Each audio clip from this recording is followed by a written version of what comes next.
Jadi musyrik itu ada dua. Pertama tadi apa? Musyrik dalam Islam. Yang kedua musyrik di luar Islam. Nah, kalau wanita musyrik di dalam Islam, ini sebaiknya jangan dinikahi, tapi bukan mutlak. Paham ya? Bukan mutlak. Artinya bukan mutlak tidak boleh dinikahi. Tapi kalau wanita musyrik di luar Islam, itu hukumnya haram dinikahi. Nah, di luar Islam. Kalau dalam Islam, sebaiknya jangan. Kenapa? Kenapa kita tidak boleh menikahi wanita musyrik? Kalau dalam Islam tadi apa? Boleh nggak? Boleh, sebaiknya jangan. Tapi kalau di luar Islam, haram, nggak sah pernikahannya. Kalau tidak orang musyrik dalam Islam, contohnya siapa? Misalnya orang suka pergi ke dukun. Masih percaya. Percaya.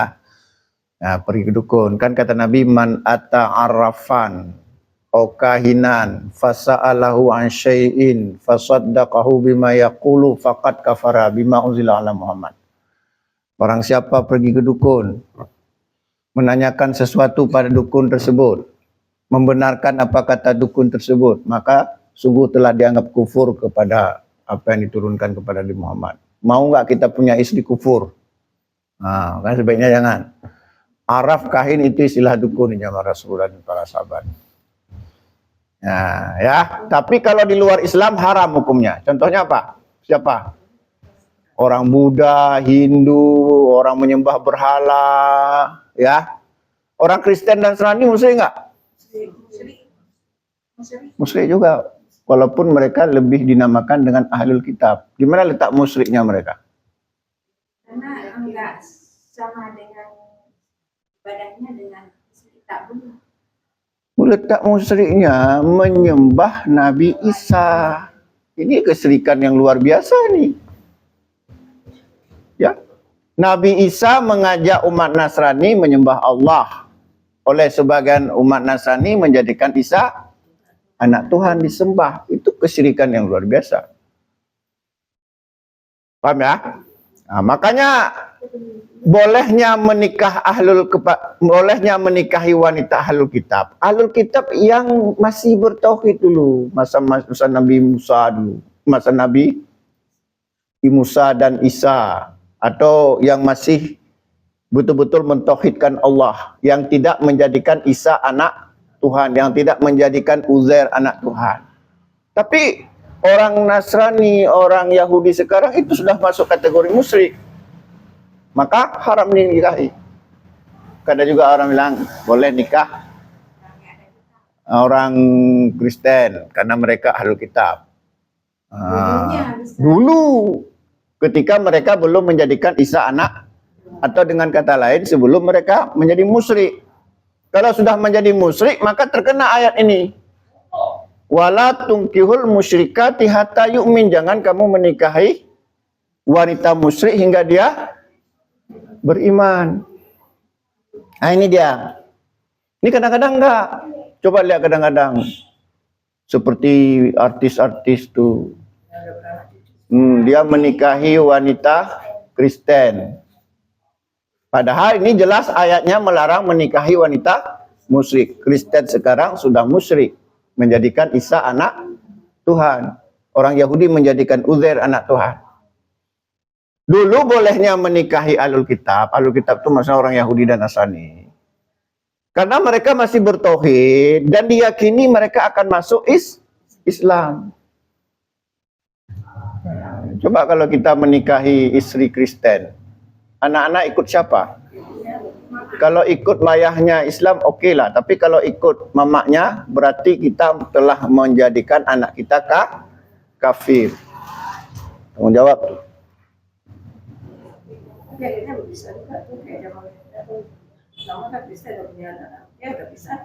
Ya itulah. Itu nggak boleh ya. Nggak boleh. Apa nggak ada lagi orang muslimah? Kenapa kita harus kawin sama Kristen. Hah? Prabowo mana ada? Orang tuanya Islam, satu Kristen. Anaknya 4, 2 Islam, 2 Kristen. Saudara Prabowo itu 4 dengan Prabowo. 2 Islam, 2 Kristen. Iya, Prabowo Islam. Ini cerita orang tua. Orang tuanya. Agama di kota memang gitu.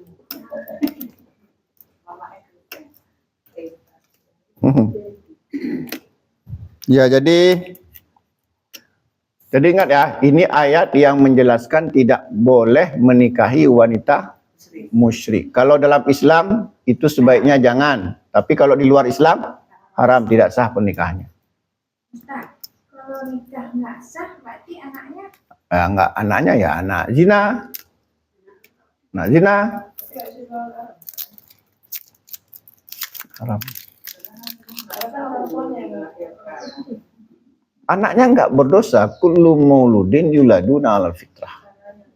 Setiap anak dilahirkan dalam keadaan suci walaupun hasil dari zina. La tadiru wadiratun wizra ukhra. Seorang yang berdosa tidak mewarisi dosa orang lain. Yang berdosa siapa? Tuanya apa? Pasal sama anaknya. Makanya dulu ada yang mewawancarai saya. Boleh enggak anak zina itu jadi imam? Kenapa enggak boleh kalau dia punya kemampuan? Dia hafal Quran, takwa apa pula? orang kita Aceh bilang Ustaz kan anak zina itu sampai 7 keturunan gitu. Tuh orang kita bilang kan, bukan Allah dan Rasulnya bilang kan. Ayat nggak ada. Berarti ayat nggak ada Ustaz kan? Kullu mauludin yuladuna 'alal fitrah. Setiap anak dilahirkan dalam keadaan suci walaupun orang tuanya kafir. Paham ya? Contoh gini, ada anak orang tuanya misalnya kafir, lahir anak, kan dia belum tahu apa-apa. Masih suci dia. Baru dia sudah akil balik, ternyata dia diajak menyembah berhala, baru dia jatuh, dilahirkan suci. Nah itu dia. Paham ya? Anak siapa sekarang yang Kristen misalnya? Ketika lahir kuak-kuak itu masih suci itu. Karena dia belum tahu apa-apa.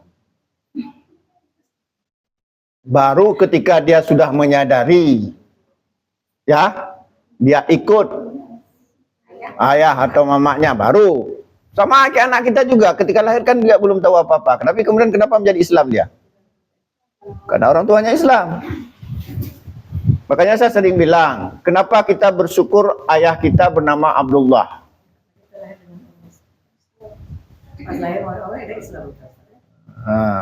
Kenapa kita bersyukur ayah kita Abdullah, mama kita Aisyah? Kenapa? Karena begitu lahir langsung dalam keadaan Islam. Coba kalau kita misalnya orang tua kita Obama, misalnya ayah kita Obama, Jackie Chan misalnya ya, ayah kita Jackie Chan misalnya. Jadi apa kita? Enggak Islam. Agama apa kita? Agama orang tua. Tapi ketika dilahirkan, anak siapapun di muka bumi ini itu bersih, suci. Nah, itu dia. Jadi nggak boleh misalnya ada anak bayi, oh tuh anak bayi orang Kristen tuh nggak usah punya, nggak boleh. Dia belum tahu apa-apa.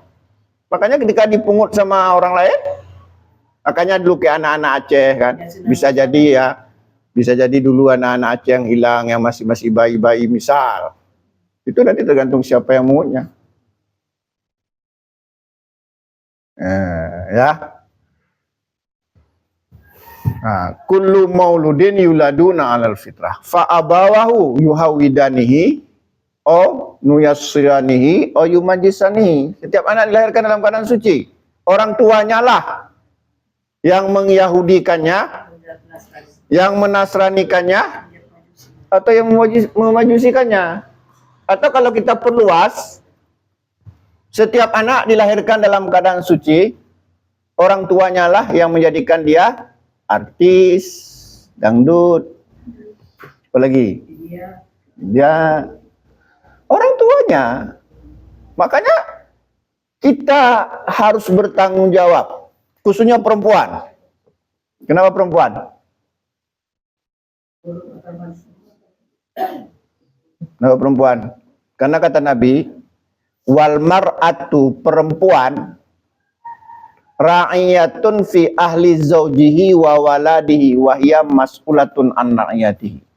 Setiap perempuan, setiap istri, wal mar'atu ra'iyatun fi ahli zaujihi wa waladihi wa hiya mas'ulatun an ra'iyatihi. Ya, apa artinya?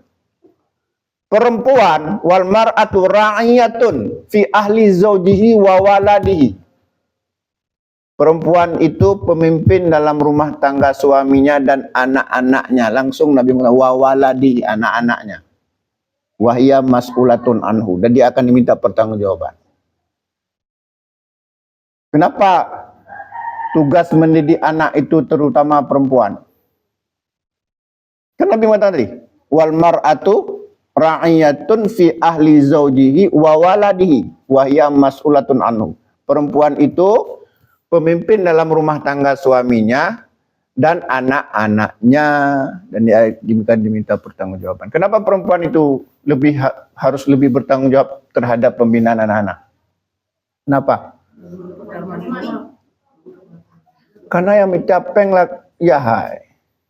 Tuh yang minta peng? Ayah. Kan Nabi mengatakan tut'imuha idza ta'imta, berilah makan istrimu ketika kamu makan. Siapa yang kasih makan? Suami. Jadi kalau dia ngasuh anak kapan?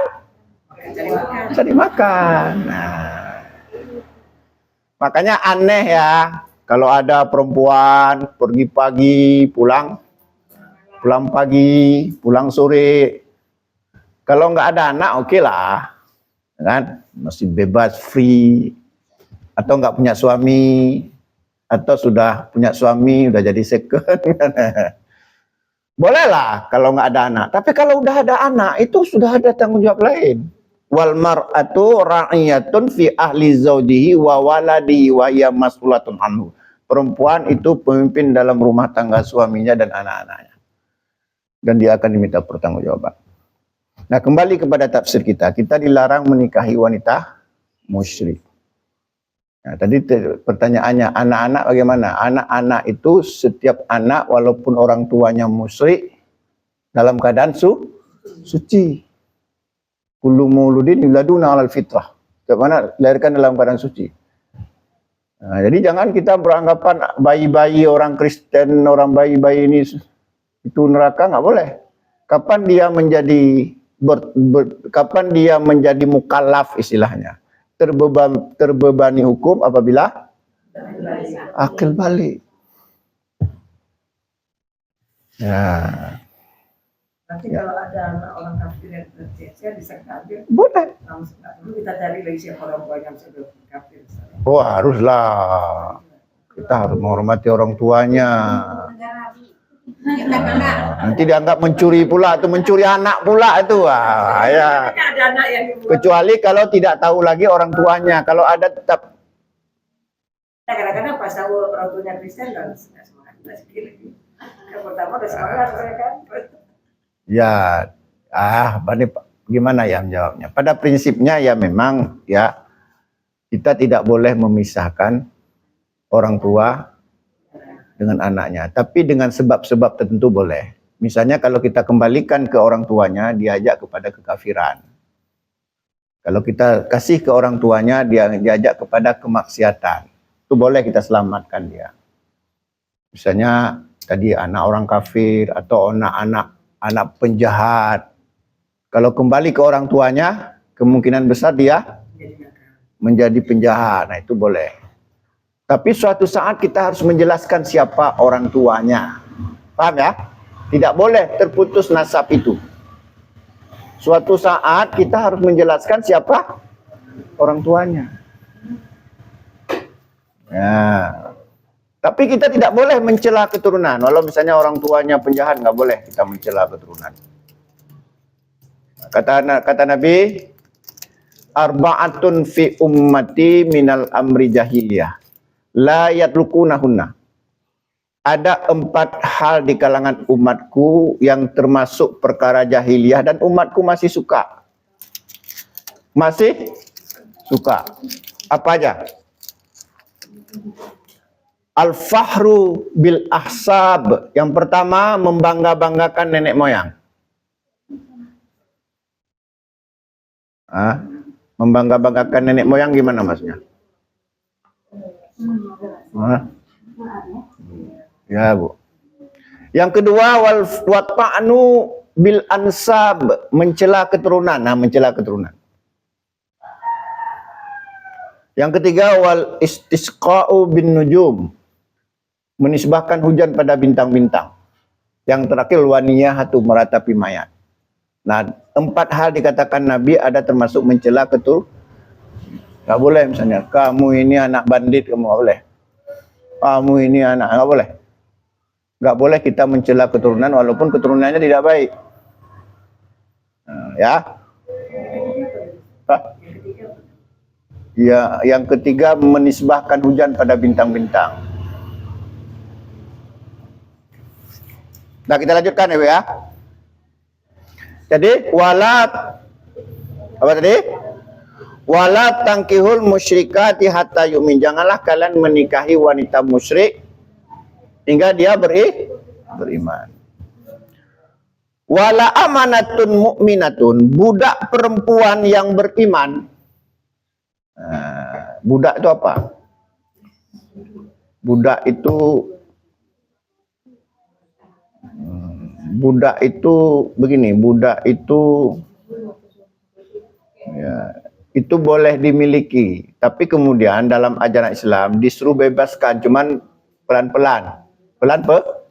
Pelan-pelan. Kan banyak hadis-hadis sebagai kafarah diantaranya membebaskan budak. Kadang-kadang dari tawanan perang. Kalau budak itu masa gini, dia mengabdi pada tuannya. Ya, tidak dibayar, memang hanya mengabdi. Jadi hidup bersama tuannya. Kalau tuannya baik, maka budaknya baik. Kalau tuannya zalim, budaknya juga dianiaya. Nah, kata Allah berfirman, seorang budak perempuan yang beriman lebih baik daripada wanita musyrik, walaupun bidadari neraka, walaupun menarik hatimu. Nah, kan itu. Ya. Wala amanatun mu'minatun khairun minal musyrikatin walau a'jabatkum. Artinya, budak perempuan yang beriman itu lebih bagus kamu nikahi daripada wanita musyrik, walaupun wanita musyrik itu apa tuh? Wah. Berdebar-debar jantung. Menarik, tapi lebih bagus budak wanita daripada yang seperti itu. Sekarang orang menikahi, ya udahlah, nggak usah kita bicara tentang nikah lah. Usah bicara tentang nikah lah. Ya. Kita lanjutkan ya. Wala tunkihul musyrikina hatta yumin, dan tidak boleh menikahi laki-laki musyrik. Kalau tadi perempuan musyrik, ini laki-laki musyrik. Hatta yuminu, hingga dia beriman. Nah, tadi sudah jelaskan bahwa orang musyrik itu ada dalam Islam, ada di luar Islam. Kalau di dalam Islam itu sebaiknya jangan. Tapi kalau tetap nikah itu halal, sah nikahnya. Tapi kalau orang musyrik di luar Islam itu tidak sah pernikahannya. Nah, makanya kan kalau kita lihat, makanya kita harus hati-hati. Ini calon datang nih siapa nih? Ada enggak dia suka pergi ke dukun? Ada enggak dia pakai cincin besar-besar? Cincin besar-besar itu belum tentu juga. Itu kan. Kadang-kadang juga usaha gini, nggak percayakan sama Tengku. Apa yang Tengku bilang dia semua. Ada juga itu. Itu kayak mana tuh? Itu bukan itu begini. Kalau terlalu taat pada tengku, pada ulama, pada kiai sampai menghalalkan yang haram, mengharamkan yang halal, itu bisa jatuh kepada ilah. Jadi gini ayatnya. Ayat begini bunyinya. Ittakhadu ahbarahum wa rubbanahum arbaban min dunillah. Mereka menjadikan rahib-rahib, pendeta-pendeta mereka sebagai Tuhan selain Allah. Turun ayat itu. Jadi ada bin Abi Hatim. Dia dulunya Kristen. Dia bilang kepada Nabi, Rasulullah, kami dulu nggak ada menjadikan pendeta kami sebagai Tuhan selain Allah. Nah, terus Nabi mengatakan, ada nggak pendeta kalian dulu menghalalkan sesuatu yang haram dan atau mengharamkan sesuatu yang halal dan kalian patuh? Kalau itu ada, itulah bentuk penyembahan. Nah, misalnya saya bilang ya, pakai jilbab hukumnya apa? Wajib. Lantas saya bilang, oh pakai jilbab itu nggak wajib. Ibu-ibu patuh semua. Pokoknya selalu Ustaz Herman bilang, kami setia patuh. Itu ibu-ibu sudah mengangkat saya sebagai itu. Itu dia. Ada. Pokoknya apa kata, janganlah tengku. Nanti dibilang kita menghasut pula nanti kan. Pokoknya ya, kalau ada yang berani menghalalkan apa yang diharamkan oleh Allah atau menghalalkan apa yang diharamkan oleh Allah, mengharamkan apa yang dihalalkan oleh Allah, dan patuh sepatuh-patuhnya, itu sama dengan mengilahkan, terjatuh kepada syirik. Nah itu dia. Jadi syirik itu jangan hanya dianggap yang syirik jelas, syirik jali, syirik khafi itu lebih berbahaya, nggak terasa dia. Seperti mengatakan, engkaulah suamiku tercinta, aku tak bisa hidup tanpamu. Gimana kira-kira? Syirik nggak? Syirik nggak? Syirik nggak? Syirik. Di mana letak syiriknya? Sudah menangkat dia. Karena yang menghidupkan, yang mematikan Allah. Kita meyakini sekarang yang memberi kehidupan bangku tercinta. Sayangnya cuma sebulan. Habis itu sayang juga, cari lain. Itu dia ya. Sama, walaupun itu yang seperti itu kadang-kadang bisa menjadi syirik kecil, jadi syirik besar. Atau yang ringan-ringan saja misalnya. Ya. Pernah nggak ada orang bersumpah begini? Demi langit dan bumi. Demi langit dan bumi. Itu lagu itu. Bilang, aku bersumpah demi langit dan bumi. Kan kelihatan nggak masalah seolah-olah kan. Tapi sebenarnya itu sudah syirik. Walaupun syirik kecil. Kata Nabi, man halafa bi ghairillah faqad asyraka. Barang siapa yang bersumpah dengan selain Allah, sungguh dia telah syirik. Atau misalnya gini, kita di rumah sendirian.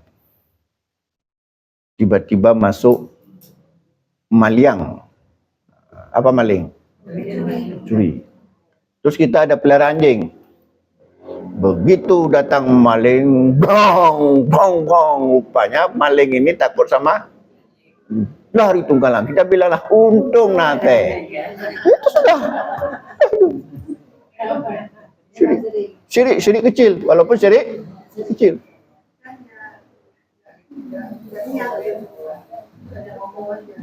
Itulah kadang, makanya tanpa sadar. Atau kita tulis ya, misalnya kita hobi menjahit misalnya. Itu kita tulis moto, menjahit adalah hidupku. Itu seolah-olah kalau nggak menjahit mati. Kan kelihatan ringan.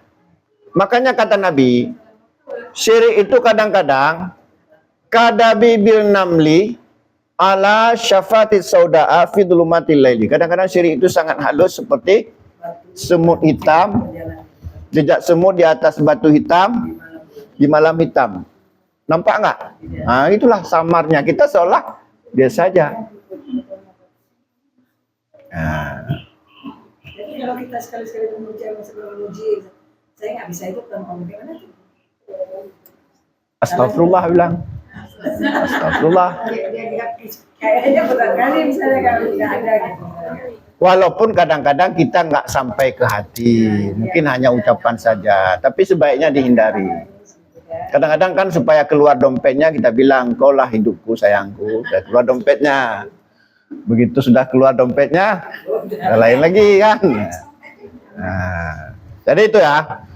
Jadi intinya kalau memang kita ingin bahagia dalam keluarga bahagia, ini kan masalah nikah itu kan masalah keluarga. Ingin bahagia, carilah. Yang pertama, jangan kita menikah dengan wanita musyrik atau laki-laki musyrik. Makanya kata Nabi apa? Ida atakum man tardawna dinahu wa khuluquhu fazawijuhu illa takum fitnatum fil ardi wa fasadun kabir. Jika datang melamar anak perempuanmu, orang yang bagus agama dan akhlaknya, maka terimalah. Kalau kita tolak, maka akan muncul fitnah dan kerusakan yang banyak. Kenapa? Supaya jangan kita menikahi laki-laki musyrik atau wanita musyrik. Itu. Cuman kan kita nggak tahu. Mana pula ada, saya musyrik ya, mana ada? Ada orang bilang, saya musyrik ya, nggak ada. KTP Islam kan? Kan nggak mungkin kita tanya ketika ngelamar. Entar lo kamu ini musyrik apa enggak? Kan nggak mungkin. Nah. Ya gitu ya. Kita lanjutkan. Wala abdun mu'minun, dan hamba sahaya yang laki-laki, budak laki-laki yang beriman, khairun min musyrikin walau ajabakum. Lebih bagus daripada laki-laki yang genteng, kaya, bidungnya, rekeningnya banyak. Tapi jika dia musyrik, ini budak laki-laki ini lebih bagus kita nikah. Ingat ya, menikah itu ibu-ibu ini ya, menikah itu kita kadang-kadang lebih banyak, ini mohon maaf ya, jangan marah ya. Kita lebih banyak kadang-kadang dibuat angan-angan oleh setan. Indah aja seolah-olah kalau mau habis menikah itu indah sampai mati. Ya, betul enggak? Senang walaupun nggak makan, senang sampai mati. Diberikan. Zuyyina lilladzina kafaru al-hayatud dunya. Kehidupan dunia ini dijadikan indah oleh setan dalam pandangan orang-orang kafir. Walaupun ya ayat ini untuk orang kafir, tapi kadang-kadang dijadikan indah. Jadi seolah-olah kalau udah menikah, indah-indah aja lah. Walaupun makan dengan garam, pokoknya indah-indah, senyum-senyum. Jadi tiap hari senyum-senyum. Banyak orang terjebak seperti itu. Setelah menikah 1 bulan, 2 bulan, baru terkepak. Tadinya manggil yang, sekarang Deng. Dulu jatuh aja, satu adindaku. Sekarang jatuh, nak ajak lah, mati. Habis. Walaupun enggak semuanya. Ya ingin kita katakan, buatlah persiapan. Jangan terburu-buru. Jangan tergoda dengan keindahan. Persiapkan dengan baik. Karena kata para pujangga, berumah tangga itu seperti kita melakukan perjalanan di samudra. Perlu bekal. Jadi coba kan dinasihati anak-anak kita yang mau nikah. Nasihat pertama, bilang yang buruk-buruk, yang sakit-sakit dulu. Bilang mama udah rasa.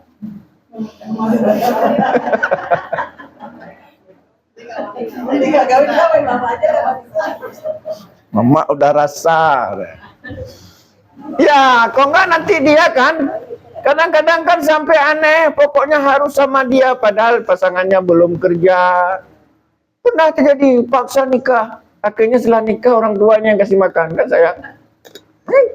Karena dalam bayangan indah, walaupun nggak kerja, pikir Tapi ada juga sebagian orang tuh gitu, daripada dia berzina dengan dia, udah kalau kalian setuju kuliah terus, biaya orang tua nanti ada juga yang Boleh. Nanti kalau balik banyak-banyak ditanya, Anissa nanti bilang orang tua matre nanti banyak ditanya. Enggak, ini kadang-kadang kita salah ya. Kita salah kadang-kadang kalau kita tanya apa kerja seolah-olah kan tabu. Sebenarnya nggak apa-apa. Kenapa? Karena salah satu fungsi suami adalah tut'imuha idza ta'imta. Berilah makan istrimu ketika kamu makan.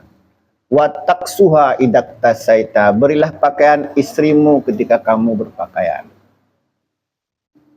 Rasul juga mengatakan, ya ma'syaral syababi man istata'a minkumul ba'ah falyatazawwaj. Wahai kaum muda, jika kamu telah mampu apa? Termasuk mampu, bukan mampu cari uang. Kenapa? Godaan terbesar di dunia ini, itu sudah diakui, sudah teruji. Itu adalah uang. Gak ada uang, cinta melayang. Kalau ada uang semuanya beres. Tapi mencari uang harus secara halal. Nggak bisa zaman sekarang. Coba bayangkan sampai berapa lama bertahan cinta itu. Kalau apapun yang mau dibeli nggak ada. Baju bertahun-tahun itu aja dipakai. Nggak ada cinta-cinta lagi itu kan. Nggak ada. Jangan membohongi diri sendiri. Makanya boleh tanya, apa kerja anak? Gak apa-apa. Janganlah nanti nggak ada kerja apa-apa. Lamar. Lantas kita segan nanya apa pekerjaannya seolah matre. Nah, sekarang saya nanya, matre itu boleh nggak? Matre itu boleh nggak? Ya boleh lah. Masa orang nggak perlu matre? Yang dilarang berlebih? Boleh. Dengan matre itu kita punya motivasi itu hidup. Nah, semuanya pakai matre kan. Miso perlu matre. Beli HP perlu matre. Cuma ini lah berlebih. Lebihan yang nggak boleh. Nah. Ya udahlah ya.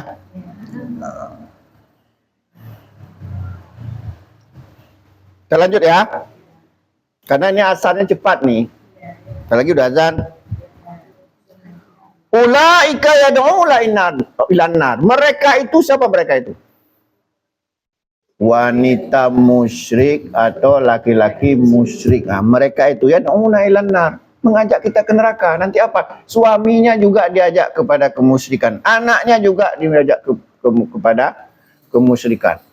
Diajak ke arah kemusyrikan itu sama dengan mengajak ke neraka. Karena Allah berfirman dalam surah Al-Maidah ayat 72, innahu may yusyrik billah faqad haramallahu alaihi jannah wa ma'wahun nar wa ma lidzalimina min ansar. Sesungguhnya barang siapa yang mati dalam keadaan menyekutukan Allah, maka Allah haramkan baginya surga, tempatnya di neraka. Ya. Boleh nggak minta cerai kalau kita punya suami suka pergi ke dukun, pokoknya musyrik lah, boleh nggak minta cerai? Janganlah, saya suka cerai. Pada nasihati dulu bang, nggak boleh tuh keyakinan yang syirik bang. Ayo kita ngaji, nggak ada orang yang nggak boroh. Jangan sengaja ngintip, begitu pergi ke dukun, ada alasan nih. Nggak boleh. Tapi kalau tetap tidak mau berubah, itu menjadi alasan syar'i. Apa maksud alasan syar'i? Begini kata Nabi. Ayu umma imratin sa'alat zawjaha at-talaq min ghairi ba'sin faharamun alaihi rahiyatul jannah. Perempuan mana saja yang minta cerai pada suaminya tanpa alasan syar'i, maka dia tidak akan mencium bau surga. Tapi bukan berarti nggak masuk surga sama sekali. Artinya apa? Perempuan yang minta cerai sama suaminya tanpa alasan syar'i tidak mencium bau surga. Bukan berarti nggak masuk surga sama sekali. Tapi kalau alasannya syar'i, boleh. Di antaranya alasan syar'i dia nggak mau berubah dari keyakinan syirik. Ini ayatnya. Wala tungkihul musyrikina wala tangkihul musyrikina hatta yu'min. Janganlah kalian menikahi laki-laki musyrik hingga dia iman. Wala tungkihul musyrikina hatta yu'min. Ya, paham ya? Tapi yang terjadi kadang-kadang bukan alasan syar'i. Kalau kita lihat kasus-kasus perceraian, alasannya apa? 60% itu ekonomi, materi. 60% karena faktor 40% atau 30% itu karena pil atau will. Apa pil atau will? Perempuan idaman lain. Mana pula perempuan idaman lain? Perempuan idaman lain. Wanita ada ya, sama aja. Pria idaman lain, wanita idaman lain. Sebagian karena KDRT. KDRT karena ada sebab. Nah sekarang pertanyaannya, karena faktor ekonomi itu syar'i enggak? Cuma nggak sabar aja. Lihat orang beli mobil, ingin beli mobil. Suami nggak mampu. Terus menerus. Pak juga kepala bagian. Pakuhan temuk oleh cuti. Nyokonyo anak kaya li. Tinggal kat pentiun. Kaya nih. Kita kayaknya model. Ya. Wallahu yad'u ila jannah. Sementara Allah mengajak kepada syurga wal maghfirah biizni, dan keampunan dengan izinnya. Wa yubayyinu ayatihi lin-nasi la'allahum yatadzakkarun. Demikianlah Allah menjelaskan ayat-ayatnya kepada manusia, mudah-mudahan mereka mengambil pelajaran. Karena sudah azan, mudah-mudahan ada manfaatnya kajian kita pada siang ini. Aqulu biqauli hadza fastaghfirhu innahu ghafurur rahim. Wassalamualaikum warahmatullahi wabarakatuh.